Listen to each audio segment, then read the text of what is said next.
नमस्कार मित्रांनो, गीता जीवनवाणी या यूट्यूब चॅनलवर आपले मनपूर्वक स्वागत आहे.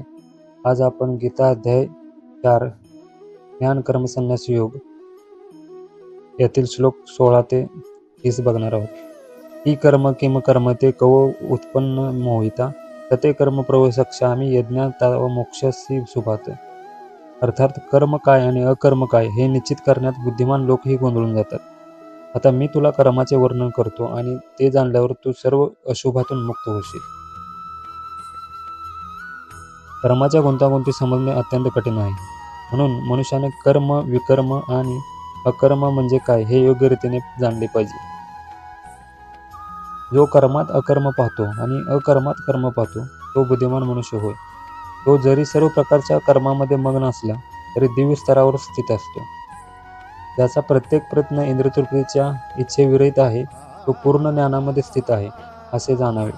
ज्ञानी साधू पुरुषांच्या मते या प्रकारे कर्म करणाऱ्या मनुष्याचे कर्मफळ अग्निरूपी पूर्ण ज्ञानाद्वारे जळून भस्म झालेले असते. आपल्या कर्मफळावरील सर्व आसक्तीचा त्याग करून नित्य तृप्त आणि स्वतंत्र असणारा पुरुष जरी सर्व प्रकारच्या कर्मामध्ये मग्न असला तरी वस्तुतः तो कोणतेही सकाम कर्म करीत नसतो. असा ज्ञानी मनुष्य पूर्णपणे नियंत्रित मन आणि बुद्धीद्वारे कर्म करतो. आपल्याकडे असणाऱ्या सर्व गोष्टींवरील स्वामित्वाच्या भावनेचा त्याग करतो आणि जीवनावश्यक असणाऱ्या वस्तूकरिताच कर्म करतो. अशा प्रकारे कर्म केल्याने तो पाप कर्माने प्रभावित होत नाही. जो सहजपणे होणाऱ्या लाभाने संतुष्ट असतो, जो द्वंद्वापासून मुक्त असून मत्सर करीत नाही, तसेच जो यश अपयशामध्येही स्थिर असतो, तो सर्व प्रकारचे कर्म करीत असूनही त्यामुळे कधीच बद्ध होत नाही. जो मनुष्य प्राकृतिक गुणांपासून अनासक्त आहे आणि पूर्णपणे दिव्य ज्ञानामध्ये स्थित आहे त्याचे कर्म सर्वथा दिव्यत्व प्राप्त करते. कृष्ण भावनेमध्ये पूर्णपणे तल्लीन झालेल्या मनुष्याला निश्चितच भगवद्धामाची प्राप्ती होते, कारण तो आध्यात्मिक क्रियात सर्वस्वी निमग्न झालेला असतो. या आध्यात्मिक क्रियांमध्ये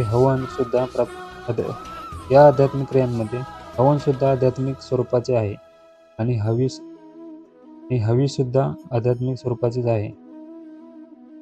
काही योगीजन देवदेवतां इत्यर्थ विविध प्रकारचे यज्ञ करून त्यांची उत्तम रीतीने उपासना करतात आणि त्यातील काही जण परब्रह्मरूप अग्नीमध्ये यज्ञ अर्पण करतात. यापैकी काही जण श्रवणादी प्रक्रिया आणि इंद्रियांची मानसिक संयम रूपी अग्नीमध्ये आहुती देतात आणि इतर काही जण इंद्रिय विषयांची इंद्रिय अग्नीमध्ये आहुती देतात.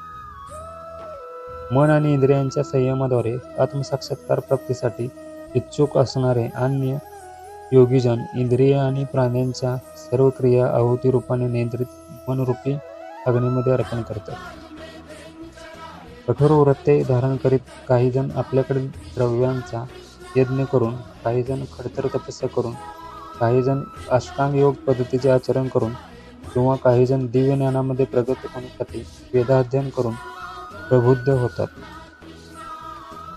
या व्यतिरिक्त इतरही लोक समाधिस्थ राहण्याकरिता प्राणायाम पद्धतीचा अवलंब करतात. ते प्राणवायूची अपमानवायूमध्ये आणि अपमानवायूची प्राणवायूमध्ये आहुती देतात आणि शेवटी संपूर्ण श्वासोच्छ्वास थांबवून समाधी अवस्थेत राहतात.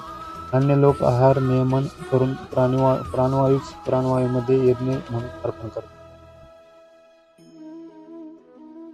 यज्ञाचे प्रयोजन उत्तम रीतीने जाणणारे हे सर्व यज्ञकर्ते पापकर्मातून मुक्त होतात आणि यज्ञाच्या अविशिष्ट रूपी अमृताची चव घेतल्यामुळे सनातन ब्रह्मस्थाराची प्राप्ती करतात. हरे कृष्णा. तर गीता अध्याय ज्ञान कर्म संन्यास योग यातील श्लोक 16 ते 30 आज आपण बघितले आहेत. राहिलेले श्लोक नेक्स्ट एपिसोडमध्ये आपण बघणार आहोत. हरे कृष्ण.